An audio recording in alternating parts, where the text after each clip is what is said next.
విశాఖలోని సింగ్ హోటల్ జంక్షన్లో ఓ గ్రూప్ హౌస్లో 18 వాహనాలు అగ్నికి ఆహుతైన కేసులో పోలీసులు ఒక మహిళను దోషిగా తేల్చారు. గ్రూప్ హౌస్లో నివాసముంటున్న భరత్ అనే వ్యక్తికి బర్మా క్యాంపుకు చెందిన సదరు మహిళతో ఉన్న వివాదమే దీనికి కారణమని east ACP Lakshmanamurthy CI Yerrannaidu media సమావేశంలో తెలిపారు. భరత్ తనను నమ్మించి మోసం చేశాడనే ఆగ్రహంతో అతని వాహనానికి నిప్పు పెట్టిందని, అది మిగిలిన వాహనాలకు వ్యాపించాయని చెప్పారు. ఈ ఘటనలో 19 లక్షల వరకు ఆస్తి నష్టం వాటిల్లినట్లు తెలిపారు. టూ టౌన్ పోలీస్ స్టేషన్ పరిధిలో మా ఈస్ట్ సబ్ డివిజన్లో సింగ్ హోటల్ జంక్షన్ దగ్గరలో ఉన్న ఒక గ్రూప్ హౌస్లో నిన్నగాక మొన్న ఎర్లీ మార్నింగ్ 4:30 అవర్స్లో ఒక ఫైర్ బ్రేక్అవుట్ అయింది. మనకందరికీ తెలుసు. ఆ ఘటనలో 18 వెహికల్స్ అంటే మోటార్ సైకిల్స్ కాలిపోయినాయండి. దానికి సంబంధించి అక్కడ గ్రూప్ హౌస్ వాళ్ళు ఇచ్చిన రిపోర్ట్ మేరకు మా పోలీస్ స్టేషన్లో కేసు నమోదైంది.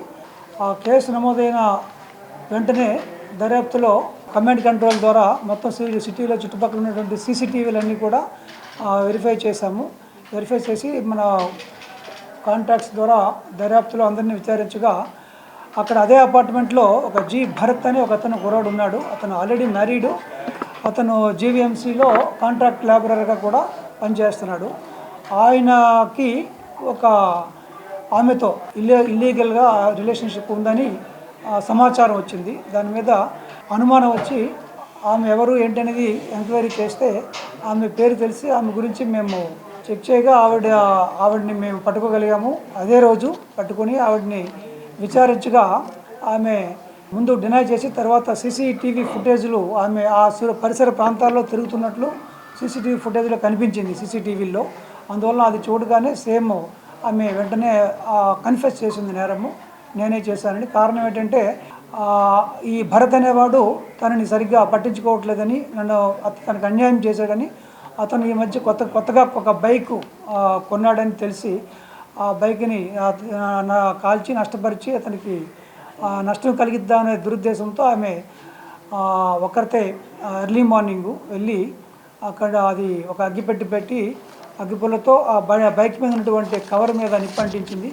ఆ నిప్పు వండగానే ఆ బైక్ చుట్టుపక్కల అంటే అది చిన్న సెల్లార్ అండి గ్రూప్ హౌస్. అందులో దగ్గర క్లస్టర్గా ఉన్నాయి బైక్స్ అన్నీ ఒక దగ్గర ఉన్నాయి. అందువల్ల ఈ బైక్ కాలిన వెంటనే మిగతా బైక్లు కూడా నిప్పు అంటుకొని కాలిపోయి టోటల్గా 18 వాహనాలు కాలిపోయినాయి.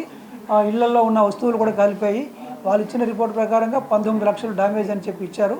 అది ఇంకా డ్యామేజ్ కూడా వాళ్ళు ప్రాపర్గా ఎస్టిమేట్ చేసి ఉంటారు, ఇంకా ఎక్కువే ఉండొచ్చు అనుకుంటున్నాను నేను. ఆవిడని మేము ఇమీడియట్గా 12 గంటల లోపే ఆవిడని అదుపులోకి తీసుకొని అనుమానితుల్ని దర్యాప్తులో ఆవిడ నేరం ఒప్పుకున్నది.